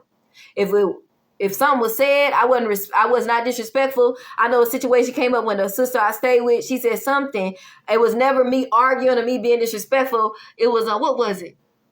Oh, I had told her I don't feel comfortable with this gentleman. It was a gentleman that stays with her coming in, because I be having my gown on, and sometimes he just comes in my bedroom. Well, he's a little slow. Well, do you have a shelter you can go to? And then, next thing you know, somebody talked that said, oh, she was disrespectful. I ain't disrespect her a day in my life when I live with none of y'all from Chosen Vessel. I ain't never disrespect none of y'all. I ain't never argue or talk back with y'all. I had a conversation, hey, I don't feel comfortable. He just walks in sometimes because he was kind of slow. Okay, so don't ever lie on me and say I was disrespectful just because you see me on these videos. And I would never ever. I was homeless. I ain't have a pot to piss in, come up in somebody's house disrespecting them. That was not me. I don't play like that, and I don't disrespect adults. I go ham on young people that are bullies. I go ham on bullies. That's who I talk crazy to. I don't disrespect no saints. So please don't ever lie on me. Don't ever lie on me. I had the man of God tell me at that church, you was disobedient. You did. I'm like, disobedient to what? I was supposed to have a further meeting with you, and I think he canceled it for something. What are you talking about? Don't lie on me. Oh, when that Marvin Sapp situation came out, and I did a video about how he shouldn't have did that about Beyonce and took over that church girl, the bishop said, oh, this and she was disrespectful, trying to make his church look good, but he lied on me. You can't do that. And I was hurt because I was confused, because that's a man of God, and he lied on me. He said I was disobedient. That's what I wasn't. I don't know if he was talking about me talking to the Nigerian guy on the phone, but I was grown. Nobody told me I couldn't do nothing like that. Nobody sat down and said, this is why you shouldn't do this. Nobody didn't talk to me. They didn't know what I was doing. They just heard it through the internet or whatever. Ain't nobody ever tell me, hey, y'all might have had that conversation amongst yourselves, but you never said it to me, so I was never disobedient. And I sure never disrespected nobody. So that was, don't lie on me. Be careful how you treat people. Be careful how you lie on people. I don't care who you are. And if you a man or woman of God, you shouldn't be gossiping. You shouldn't be lying. But y'all need to be careful, and I'm done. That's all I got to say. That's all I got to say. Blessings from Pakistan. Blessings. God bless you. God bless you. God bless you. You must be a Christian one, because God bless Israel. And if you in Pakistan and you rock with Jesus and you rock with the Christians, amen. God got people everywhere. All right. God bless you. God bless you. God bless you. To my mama's co-workers, thank you. Thank you. Y'all keep in your prayers. Instead of y'all judging people like a fienie, I relate to her. Man, if I had $20 million, I'm just crazy enough to bond her out because y'all be messing with people. And you don't understand that people just need love and people don't get love. So what happens? Demons of anger come in. But then people that y'all paint to be angels, they be evil. They got demons too. But I pray for her. So instead of judging her, pray for her. Pray for her. Don't just feel sorry. Don't be like, oh, this is sad. But pray for her. We can't do nothing for the other lady. We can't do nothing for her. It's too late for her. But we can pray for her. And for y'all there's some hood rats that's going to see this. Y'all better be careful because every hood rat, every bully, black, white, rich, middle class, poor, got their day. But how this chick going to be in the 20%, the same percentage I was in now, but I was sweet. I was decent. I ain't bully. And then talking about you got a regular car. Chick, you on welfare. You on food stamps. And I was on food stamps 3 times when I was homeless and got right off when I got on the job. So I ain't looking down. But it's not meant to be permanent. You probably on welfare in Section 8 talking about you got a regular car because the only thing you pay for is your car because the government pays for your little Section 8 housing. You ratchet. You weak and you lame. I just hope you be careful because I hope somebody don't go bride a Chucky on you because look how you I don't like people like that, y'all. Pray for me, y'all. Pray for me. Pray for me. But at the same time, thou shalt not murder. Love your enemies. Love your enemy. Then she threatened her. I should go do that to your car. I should put my hands on you. Somebody gonna put their hands on something. It might not be you. It might be a gun. They might blow your brains out. So you better be careful how you treat people. They might catch you, when you not, you know what I'm saying? Since you like to scare people, since you so scary, they might catch you where you don't even see them. You ain't even see it coming, but that bullet hit your brain. So how about you be careful how you treat people? I'm not saying it's me. I'm not saying I'm Christian. But see, everybody don't have the Lord like that. Everybody not Christian. Everybody's not as reserved and turn the other cheek as me. Some of y'all really be messing with the wrong one. See, I got Jesus. I'm born again. So that crazy ain't coming out of me. But y'all gonna mess with the wrong one before they find Jesus. They might find him after they deal with you. And it might be too late for you. So this is a warning. And into them people like me, please do not do it. It's not worth going to prison. From here to the end of time, we're going to have these situations. Don't let it be you. Y'all show love to these babies. That's why we need HBCUs. We need Job Corps. We need mentors. We need mothers of churches. We need the community going into the projects, going into the hoods. Go witness at the McDonald's. Go witness in the neighborhood because you might see a feenie walking to the bus stop. And that might be the difference between her giving her life to God and she can still do it in prison, or her going chop screwy shoey on the manager the next day because she didn't have enough and she done messed with the wrong one. We need y'all, but y'all too busy talking about us, gossiping about us, judging us because of how we look. Oh, because we gothic. Oh, they like anime. Oh, they like, and such were some of you, but you've been called out. You've been redeemed. Like y'all didn't have a baby at 16. Like y'all wasn't raped by your uncle, by your daddy. Y'all act like y'all didn't have traumatic stuff happen to y'all. Y'all done forgot. Now you classy. Now you got money. Now you been working at your job 34 years and you done forgotten. You quick to judge people that went through some of the same stuff you went through. But you don't want nobody to know. Only certain people know. Don't forget where you come from. Pray for these people. Repent. Give it to Jesus. Don't act on anger. Get out. Don't act on anger. Don't act on murder. Dog trying to eat this stuff. I live in these apartments, be having them bugs. I put that poison down on the floor because, I stay in these apartments. I thought it was a suburb, so it wouldn't have bugs, but they be having bugs. I put that little poison down on the floor and she be over there trying to eat that poison. Now listen, pray for people, show love to people. Listen, to people like me, we got to love our enemies. So now, I went through that part where I told y'all I don't want to be a black girl. They also mean, but I got over that. I realized, no, that's a demographic, that's a mentality, and oftentimes hurt people. So walk away, y'all. Walk away, quit the job, get another job. Please don't let these liberals lie to y'all and be like, joining the army, why work for them? You better pimp the army. You can go in there, get you a car, get clothes, get food. All you gotta do is show up, be in uniform, do your little job during the daytime. And they people living good in the army and the Air Force, especially the chair force. Don't let them lie to you. Talking about, oh, you working for the man ain't working for you. You can make the forces, the army and the Air Force work for you. That's what a lot of these young people doing. It's working for them. They got nice sports, they all got sports cars. They living their best life in the Army and the Air Force. Don't let these liberals lie to you. That can be a blessing. That would have been a blessing for Afeni. She just wanted to work. Now look at this situation. So pray for people and walk away. Get another job. It's not worth it. It's not worth it. But y'all, please, please, please, please, please hear me. Hear me as a reject, as somebody that relates more to Afeni. Be careful how you treat people. Please, please just be careful how you treat people. If you're not going to show them love, don't talk about them crazy. Just don't treat them bad. If you're going to go on about your business and not say nothing to them, that's fine. Just don't don't treat them bad. Be careful. You don't know what people are going through. And if you Christians, you claim to be Christians, you ought to know better. Even if you a sinner, it don't hurt to treat people right, to say, hey, how you doing? Or mind your business, to just not be a bully, to not feed in, to tell them people why you talking to her. Like, it don't hurt to do the right thing. God honors that no matter who you are. Get out of here. It might save your life.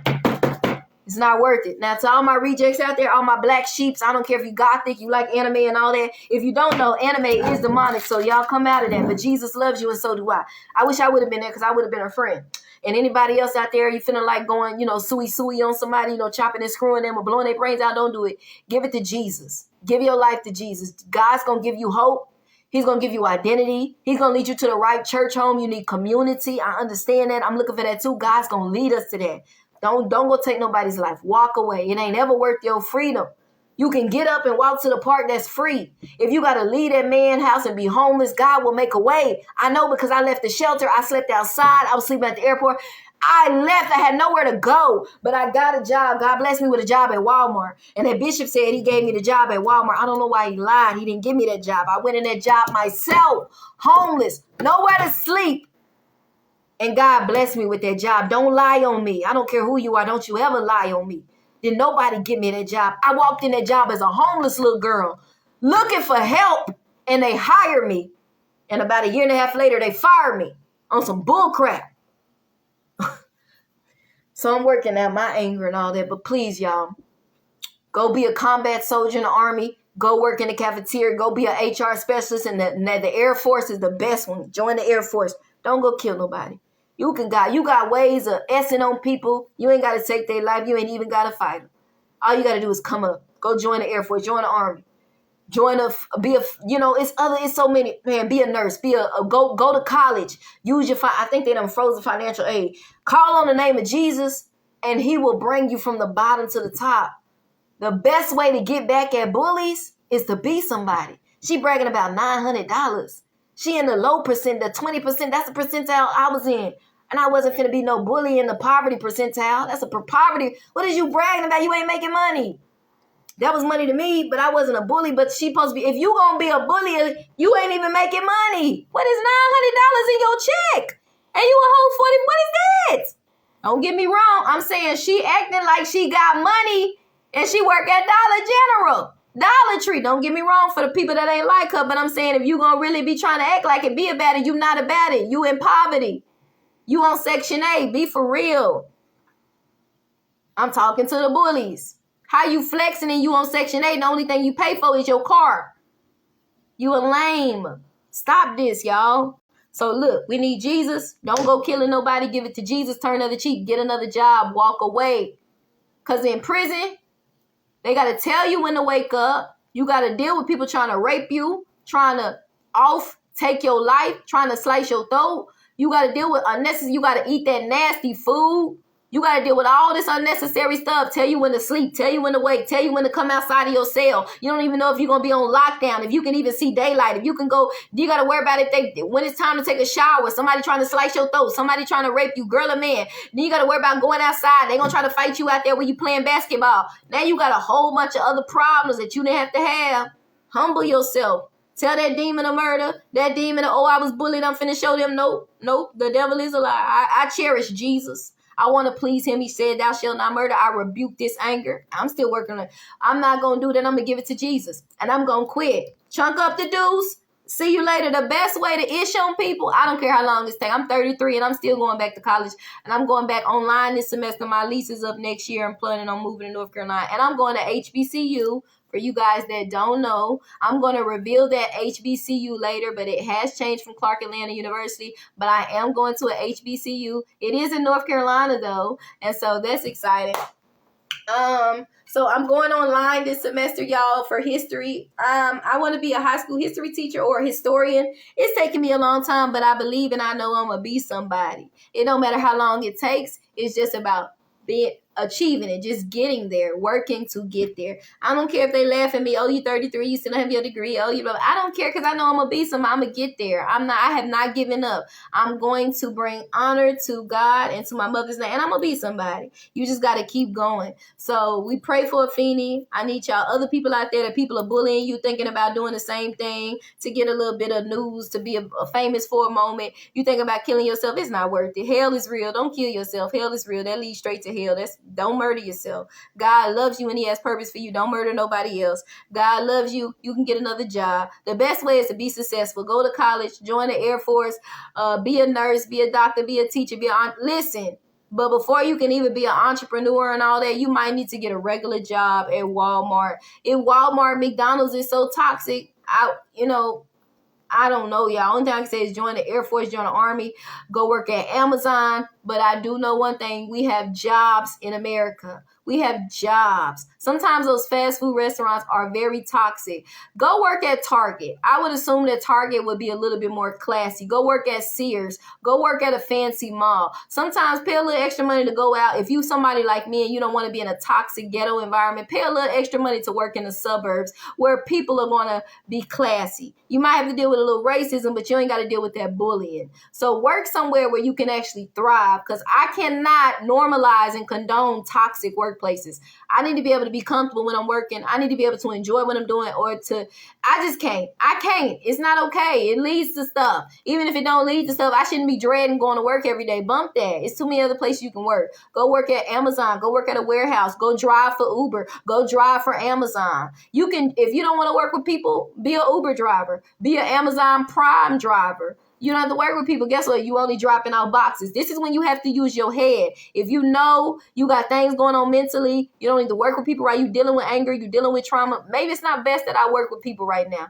Let me find a job where I don't have to work with people like that. I can work in the warehouse. I can be a stalker. I can work, like I did on the assembly. I can work with the boxes. What do you call a packer, picker? I can work for Amazon Prime. I can work for Uber. I can work these jobs where I don't necessarily, or I can be a chaplain's assistant in the Army where I have my own office, and I should have did that. That was one of the jobs I got, and I was like, no, I want something I can get even when I left out the Army. But, it's stuff you can do where you don't have to be around people like that. Although when people are telling you they're dealing with issues and stuff, you can go in there with the chaplain, comfort them.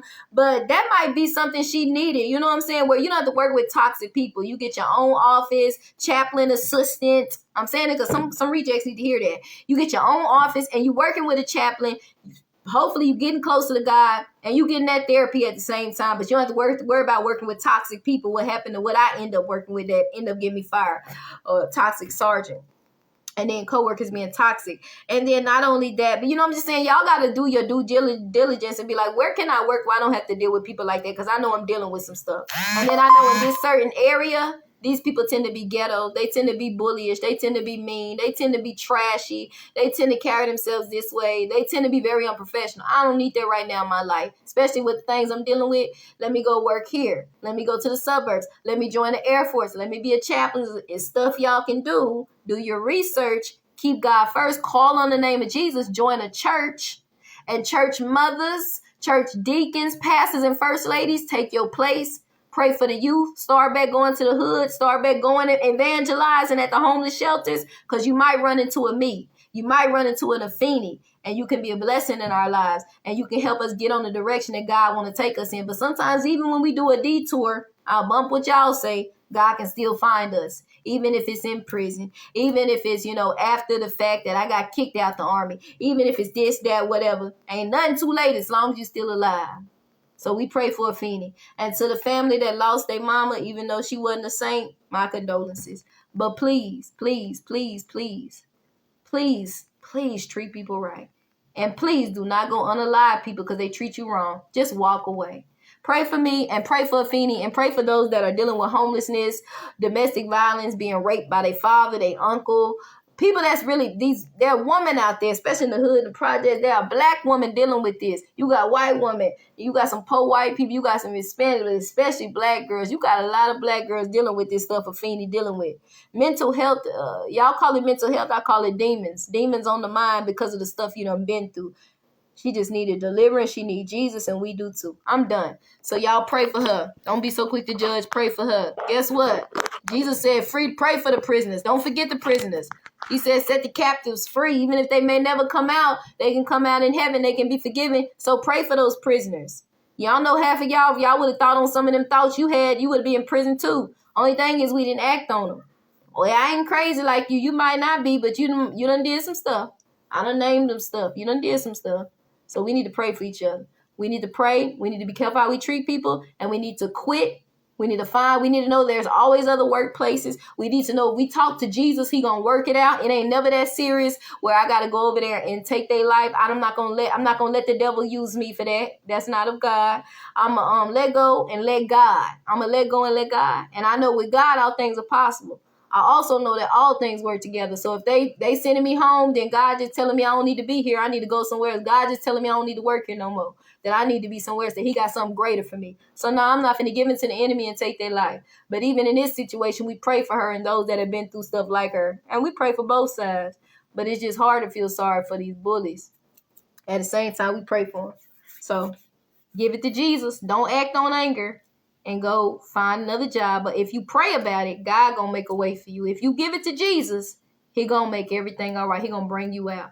Don't stay with these men using you for sex. I don't care if you got to sleep at the airport that night. I don't care if I promise you get out that house. God will make a way. I know because he did it for me. Multiple times I've been fired. Multiple times he bought me right out. Multiple times. Had nothing.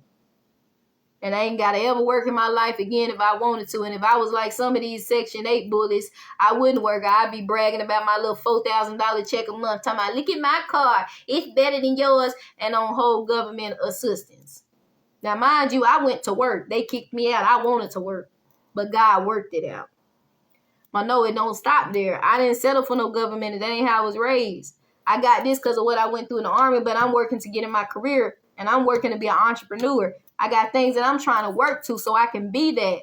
I'm not settling for the government this or the government check. Nah, that ain't it. No, that ain't how my mama raised me. That's not the dream. The dream is to be somebody. The dream is to be a multimillionaire. Right now, the dream is for me to make $100,000 a year. What can I do to make $100,000 a year? Can I be a teacher and a real estate? Can I be a teacher and have this? What can I do to get there? And then once I get there, how can I get higher than that? And while paying your tithes, and while giving to the poor, and while blessing Israel, and while blessing the poor in America. But while creating generational wealth for my kids, breaking poverty, breaking single motherhood, breaking generational curses. I'm done. Pray for Afeni. Pray for people like her. Pray for both sides. Don't go taking nobody's life. Give it to Jesus. Be careful how y'all treat people because God is watching y'all. And y'all might say all day, oh, they was a victim. But in hell, they not a victim because if they didn't go to heaven, they wasn't serving Jesus. God know they sin. So we got to give it to Jesus. It does make a difference how you treat people. But give it to God. Get another job. Peace. God bless. Love y'all.